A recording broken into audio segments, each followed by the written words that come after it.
오장 디펜스 가겠습니다. 알파경제 김종효 이사와 MBN골드의 최현덕 매니저입니다. 어서 오세요. 안녕하십니까. 네. 자, 우주항공 앞에 또 다뤘는데 또 다뤄보죠. 우주항공 갑자기. 근데 아까 그 유튜브 댓글창에 앵커 좀 말이 많다고 그래서 조용히 좀. 우주항공 왜 오릅니까? 일단 이제 뭐 방산주, 그러니까 이 폴란드에 지금 우리 외교부 장관이 방문 중인데 지금 원래 폴란드 같은 경우는 이제 이 K2 전차 1차 수출 계약했고 이제 2차를 앞두고 있는데 이게 또 좀 조속히 좀 수출할 수 있도록 이제 어떤 협조 지원을 하겠다 뭐 이런 얘기 나오고 있고. 특히나 폴란드의 이제 우리 외교부 장관이 공군 제23 전술 비행단 기지를 방문하고 있다라는 이야기 나왔는데 여기에 지금 우리 이제 FA-50기 그 전투기가 들어가 있고요. 네. 지금 이제 한국우주항공에서 이제 현지에서 그런 교육을 하고 있거든요. 그러니까 여기 방문하니까는 또 이쪽에서 어떤 수주 가능성 이런 게 나오다 보니까는 전반적인 어떤 지금 방산주가 계속 뜨는 분위기잖아요. 네. 특히나 최근에 이 우크라이나 동전 관련해서도. 원래는 우크라이나 러시아 전쟁의 종전이 되면 방산주가 좀 안 가지 않을까 이런 어떤 논리를 좀 볼 수가 있는 건데 그와는 반대로 올해 우크라이나 종전하면서 미군은 거기에 가지 않겠다고 하니까는 유럽의 방위군을 주둔시켜야 되는 거고 유럽은 또 사실 어떤 미군에 비해서 그런 게 많이 약하다 보니까는 또 방위비를 지출할 수밖에 없는 거고 또 트럼프도 지금 강력히 욕을 하고 있죠. 어떤 그 미국의 어떤 방위 우산에 쓰려고 의존하지 말고 네. 방위비를 키워라라고 해서 강력히 요구하고 있는데.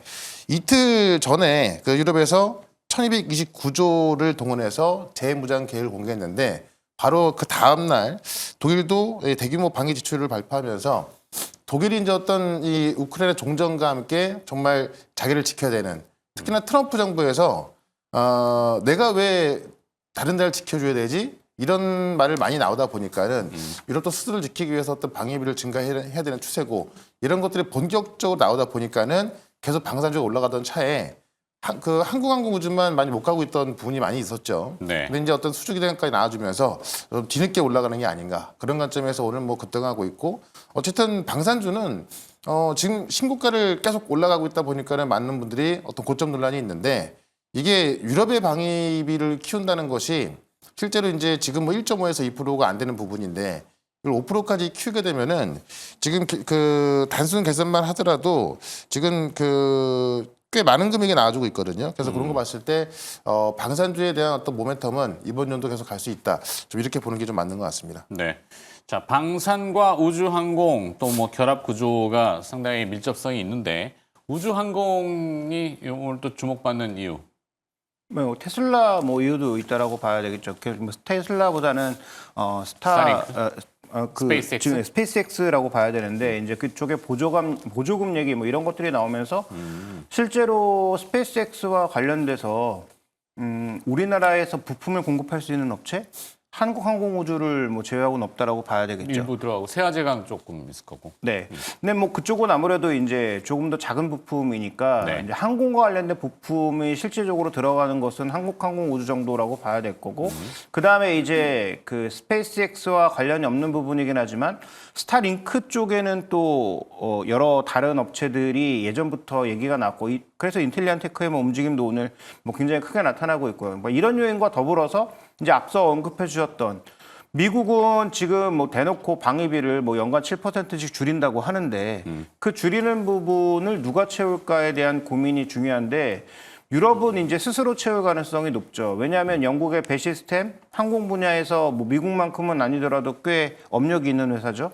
프랑스 라팔, 예전부터 F-35를 지키고 자기네 거 팔고 싶어서 안 달랐던 국가가 바로 프랑스죠. 네. 그다음에 지금 독일이 다시 그 자주포라든지 탱크라든지 이런 쪽은 전 세계 어디에도 밀리지 않습니다. 근데 그동안 뭐 생산을 못하고 수리가 안 되니까 이런 쪽에 생산이 안 됐던 것인데 본격적으로 자금 투입한다고 했고 어제 유로존이 이제 오늘 또 정상들 만나서 아마 여러 가지 협약들을 결국 도장을 찍을 가능성이 있는데 어제 협약한 것 중에 하나가 뭐가 있냐면 그 유럽은 그 여러 가지 규제 요인들이 있지 않습니까? 네. GDP의 3% 만약에 부채가 넘어가면 그걸 제약하는 요인이 있는데 그 지금 대부분 지키고 있는 국가가 별로 없어요. 큰 국가들을 제외하면 거의 대부분 안 지키고 있는데 여기서 지금 국방비를 빼자는 논의가 나왔고 이게 이제 어느 정도 협의 단계로 가고 있습니다.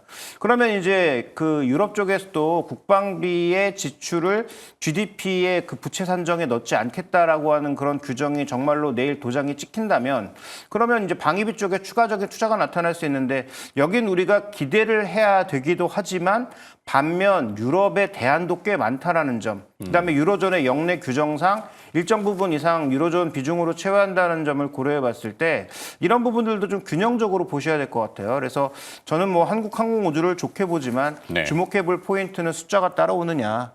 계속 얘기 나왔잖아요. UAE의 뭐 수리온, 네. 그다음에 뭐 KF-21의 뭐 현실화 이런 것들이 지금 뭐 최근에 그 한국항공우주 유튜브 보시면 계속 뭐 비행사들이 나와서 실제 뭐 비행해 보니까 어떻고 이런 인터뷰들 하고 있거든요. 그래서 기대감은 굉장히 높은데 아직까지 숫자로 보여준 부분은 조금 작아서 여러 가지 기대감이 나타나고 있기는 하지만 현재 주가를 좀 납득시키려면 숫자로도 좀 보여줘야 되는 부분이 있지 않나 정도를 말씀드리고 싶습니다. 네. 사실 뭐 제값을 받자면은 여기가 지금 시가총액 한국항공우주가 9조 원이 조금 안 되긴 하는데 지금 싸죠. 싸긴 싸요. 근데 말씀하신 밸류에이션을 이제 수치상으로 볼 거냐, 아니면은 이제 그 뭐 포텐셜 가지고 있는 잠재력으로 볼 거냐, 뭐 논란이 있습니다만 하여튼 좀 안쓰러운 기업, 주가는 올라가는데 더 오를 수도 있는데 뭔가 명분이 확실하게 좀 갖춰지면 더 좋겠다 이 생각은 항상 갖는 회한이 있는 기업이라서. 자, 근데 우주항공이라면은 사실 카이만 있는 것 같지만 대한항공도 분명히 직접 연관성이 크단 말이에요. 대한항공 주가는 지금 조용해요. 왜 그럴까요? 일단 뭐 보잉과 그다음에 이제 그 유럽의 에어버스 쪽에 양쪽에 모두 날개형 부품을 납품하고 있는 쪽이 대한항공이면 맞는데 네. 네, 그래서 한국항공우주와 더불어서 뭐 에어버스 CEO라든지 보잉 CEO가 됐을 때 꼭 들리는 지역이 항상 인천과 그다음에 사천이죠. 그렇죠. 두 군데는 반드시 들려서 가는 게 뭐 일반적이라고 본다면 뭐 말씀하셨던 이슈가 작용돼야 되는데 최근 뭐 미국의 보잉도 뭐 주가는 그렇게 견조하지 않거든요. 그러니까 트럼프 대통령은 뭐 GM이나 포드 같은 완성차에 대해서 어제는 뭐 귀를 기울여줬잖아요. 근데 미국 제조업 그러면 또 상징성이 보잉, 그죠? 네. 그다음에 뭐 G 이런 데도 있을 텐데 너무 조용해서. 근데 일론 머스크가 결국은 이번에 흔들고 간 핵심 포인트가 공군에서 쓸데없이 돈을 많이 쓴다 아니겠습니까? F-35를 포함해서 그래서 로키드 마틴이나 이런 데 주가를 보시면 우리나라 방산주 움직이는 것과는 달리 최근 미국 방산주는 그렇게 강하게 움직이지는 않고 있어요. 근데 일론 머스크 얘기 들어보면 결국은 인건비 아니에요?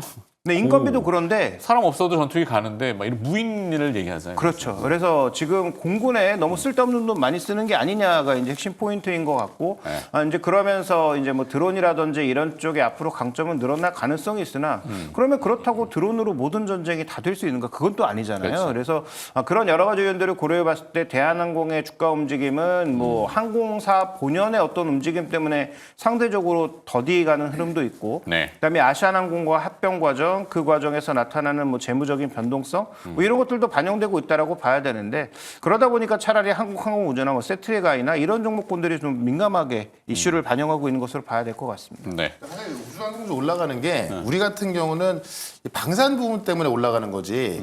지금 스페이스X가 이제 그 가치가 올라간다 그래서 우리나라의 우주항공주 기업들이 이렇게 급등하고 있지는 않거든요. 그러니까 뭐 어떤 소재를 공급하는 기업들이라든가 뭐 스페이스에 어떤 관련 있는 기업들 이런 기업들이 뭐 얘기는 많이 나왔지만은 네. 주가는 보면 뭐 약간 바닥에서 꿈틀댈 뿐 뭐 올라오는 것도 없고 지금 올라가는 것들 보면은 다 방산과 관련된 그런 부분이 모멘텀이 되면서 뭐 LIG 넥슨이라든가 현대 로템 뭐 하나라든가 이런 기업도 올라가는 거라서 방산 쪽으로 봐야 될 것 같고요. 지금 미국 같은 경우도 우주항공 기업들 올라가는 거 보면은 미국 기업들은 결국은 방산 쪽은 앞서 말씀해 주시면은 전혀 못 올라가고 있는 거고 어떻게 보면 미국은 우주항공 쪽으로 올라가고 있는 거고 우리는 이런 우주항공 관련된 기업들이 방산 쪽으로 올라가는 거기 때문에 그렇게 지금 우리나라와 어떤 미국의 어떤 그런 구분을 좀 두고 보는 게 좀 좋을 것 같다는 생각이 듭니다. 네. 색채는 다르다. 이렇게. 그러면은 뭐 연속성을 띌 수 있느냐? 이게 이제 또 항상 늘 우리가 주제가 그렇잖아요. 오늘 시세가 뭐가 주목을 받고 그러면 내일도 뭐 최소한 아니면 오후 장에라도 계속 연속성, 오후장이 뭐 급변할 것 같지는 않지만 네. 연속성이 있느냐라는 부분을 봤으면은 네, 일단 뭐 내일 최근 시장의 특성이 오늘 너무 강하게 움직이는 종목이 다음 날도 강하게 움직이는 경우는 좀 드물기 때문에 뭐 내일은 뭐 조정을 받을 수도 있겠습니다만 뭐 방산 쪽, 조선 쪽의 추세적인 움직임, 뭐 전력 설비도 추세적으로 이 실적이 올라가고 있다라는 것에 대해서 부정할 사람은 누가 있겠습니까? 다만 이제 주가가 단기간에 너무 과속을 하면 뭐 일정 부분 뭐 조정을 나타낼 수도 있고 그다음에 조정을 받았을 때 핵심 포인트는 조선업처럼 계속 뭔가 숫자가 확인될 수 있는 것들이 나와줘야 되겠죠. 그래서 조선업은 이미 뭐 여러 가지가 계속 숫자가 언급이 되고 있죠. 실제 수주로 이어진 것은 아니나 미국의 MRO 규모가 몇 조 원, 그다음에 앞으로 미국이 만들 배가 몇 조 원, 그중에서 우리가 어느 정도를 가지고 있다는 구체적인 숫자들이 언급되고 있는 반면 이 우주항공 쪽은 지금 한국항공우주도 네. 수주해 놓은 것들은 꽤 있고 말씀드렸던 뭐 중동 물량이라든지 인도네시아 뭐 추가 물량이라든지 그다음에 뭐 수리온과 관련된 여러 가지 뭐 내부 물량이라든지 이런 것들이 있지만 계속 이런 숫자들이 나오지 않으면서 작년에 실적이 예상을 하회한 거잖아요. 그래서 그런 것들이 좀 더 나타나는 흐름을 보여준다면 조정 시의 매수 관점은 가능하다라고 보는 것이죠. 그래서 오히려 이렇게 급등하는 구간에서 쫓아가시기보다는 조금 뭐 주가가 열기가 식을 때 한국항공우주를 중심으로 해서 저는 뭐 긍정적으로 보는 것은 나쁘지 않다라고 보고 있고 그다음에 지금 또 하나의 중요한 포인트는 결국은 다 각계 전투 아닙니까? 네. 그러면 실제로 전투기를 만들 수 있는 국가, 그다음에 우주항공과 관련된 발사체를 실제로 만들 수 있는 국가와 그렇지 않은 국가의 밸류에이션은 벌어질 수밖에 없다라고 보고 있고 우리는 지금 그 영역에 막 들어가고 있는 중이니까 네. 이게 만약에 구축이 된다면 뭐 유럽 쪽으로는 저는 뭐 별 기대는 없는데 유럽 쪽이 아니라 오히려 뭐 동남아시아라든지 아니면 뭐 다른 지역 쪽에 우리가 적극적으로 런칭하면서 들어갈 개연성을 좀 생각해 본다면 뭐 그런 측면에서 저는 한국항공우주는 조정 시 뭐 괜찮게 봐야 된다라고 보고 있습니다. 여기에 곁들일 수 있는 거라면은 뭐 AI, 뭐 무인 조종 이런 이슈와 그다음에 또 뭐 많은 다양한 거리인데 코난 테크놀로지가 카이하고 조금 연관성이 있어졌잖아요. 근데 거래량도 지금 없고 코난 테크놀로지는 여기는 그냥 안녕된 건가요? 그러니까 이제 우리나라 소프트웨어 기업들이 사실 어떻게 보면은 네이버나 카카오도 되게 어려운 상황인데 더 작은 기업들이 지금 이제 어떤 미국 소프트웨어 기업들과 싸웠을 때 뭐 이길 가능성이 있냐라고 봤을 때 좀 가능성이 좀 많이 떨어지겠죠. 네. 그러다 보니까는 어떤 그 틈새 시장을 좀 노려야 되는 건데 그 시장에서 뭔가 좀 성과가 나왔을 때 좀 올라갈 수 있는 부분이 있을 것 같고요. 특히나 이제 그 드론 같은 경우는 지금 어찌 보면은 이제 이 우크라이나 전에서 확인됐다시피 이 현대전은 좀 드론전으로 가고 있거든요. 네. 그러니까는 이 일론 머스크 같은 경우도 이 F-35에 그 빗대었을 때 정말 많은 비용을 들여내는데 그만큼 역할은 많이 못 하고 있고 오히려 정말 이 F-35의 이 몇천 분의 1밖에 안 되는 그 돈 갖고 만든 드론 같은 경우는 가성비가 뛰어나다 그래서 네. 지금 드론을 계속 개발해야 한다라는 거고 이미 미국에서는 지금 이 대규모 대량 생산 공장을 만들고 있거든요.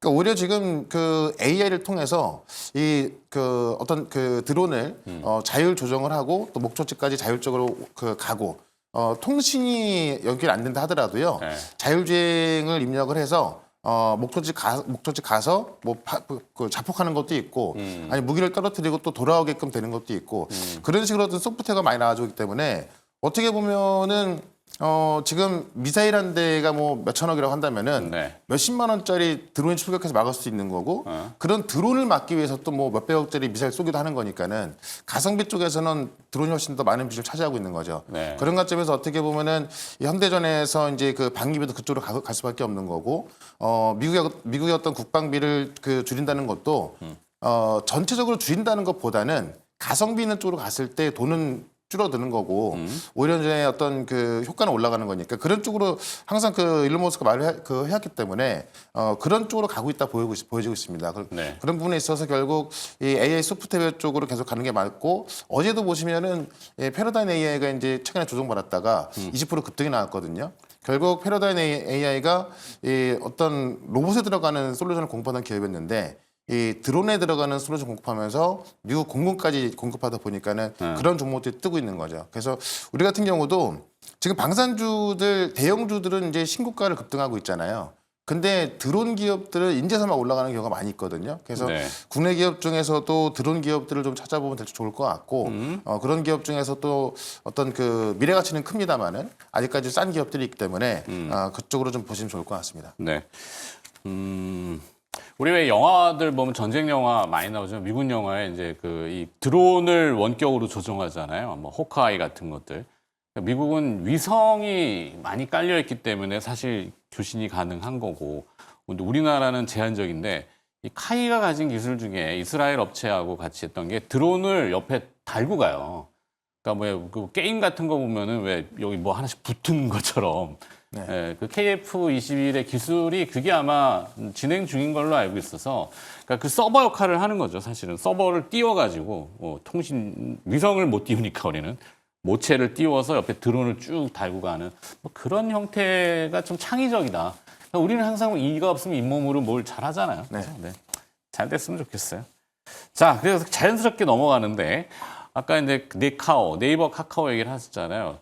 뭐 글로벌 추세는 몸통 따로 브레인 따로 이건 아니고 미국은 지금 두 가지 같이 중국은 거의 지금 몸통 쪽으로는 뭐 이 로봇이라든지 이쪽은 뭐 대단한 발전인데 브레인 데이터베이스의 우리 중심은 뭐 네이버하고 카카오 아니겠습니까?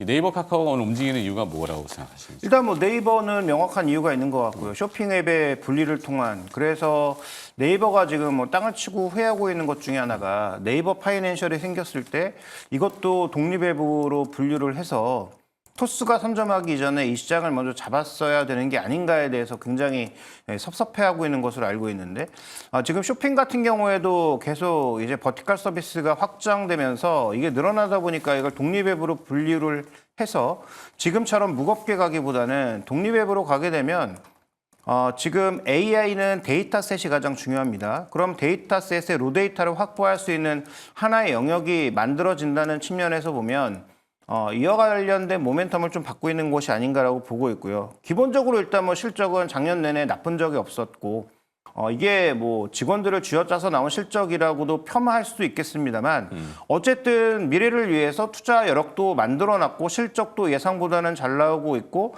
그다음에 쇼핑 앱을 통해서 추가적인 DB 확보를 보인다면 그 전에 말씀드렸던 글로벌 AI 업체들과의 협력 관계는 저는 뭐 올라갈 수밖에 없다. 왜냐하면 이 쇼핑 데이터하고 결제 데이터는 네. 그 누구도 우습게 볼 수 있는 게 아니거든요. 그렇죠. 그래서 이걸 확보한다라는 측면에서 저는 뭐 카카오는 여전히 의심의 여지가 좀 많이 있지만 네이버는 여전히 지금 정도의 가격에서라도 긍정적으로 볼 만한 이슈가 있다 이렇게 보고 있습니다. 컨빅션. 네. 네. 최대 매니저는 어떻게? 저는 네이버하고 카카오하고 비교했을 때 이 AI 기준으로 좀 말씀을 좀 드리고 싶은데 네이버 같은 경우는 이제 직접 이 그 하이퍼스케일러 개발해서 이제 운영을 하고 그거를 이제 어떤 그 뭐 쇼핑이라든가 이런 도입을 하고 있는 건데 네. 카카오는 이제 알다시피 최근에 오픈 AI하고 손을 잡았지 않습니까? 그래서 어떻게 보면은 네이버 같은 경우는 이게 직접 한 거기 때문에 나중에 어떤 이쪽에서 성과가 나왔을 때 그 수익을 다 가져갈 수 있는 그런 구조가 되는 거죠. 그래서 그런 측면에 있어서 현재 메리트가 있다 한다면은 네이버 같은 경우, 그 카카오 같은 경우는 오픈 AI화 하기 때문에 어떤 매출 구조는 상당히 좀 그러니까 매출과 이제 이익 구조에 있어서 좀 작을 수 있다 하더라도 결국 오픈 AI에 손을 잡고 하는 거기 때문에 좀 증명된 거거든요. 네. 그러니까는 내가 어떤 그런 기술력이 없으니, 그러니까 어떻게 보면 좀 그 작다 보니까는 대기업과 손잡고 하는 거랑 아니면 혼자 하는 거 그런 차이인 것 같은데. 저는 오히려 그 카카오 측에 더 맞다고 보는 게 뭐냐면 이 바이오랑 좀 비교했을 때 바이오도 신약 개발에 있어서 꽤나 오랜 시간이 걸리고 정말 많은 돈이 들어가고 10년 이상 걸리거든요. 근데 그런 바이오 기업들이 빅팜의 기술 이전을 해서 진행했을 때는 확률이 높아집니다만은 가져가는 건 작아지죠.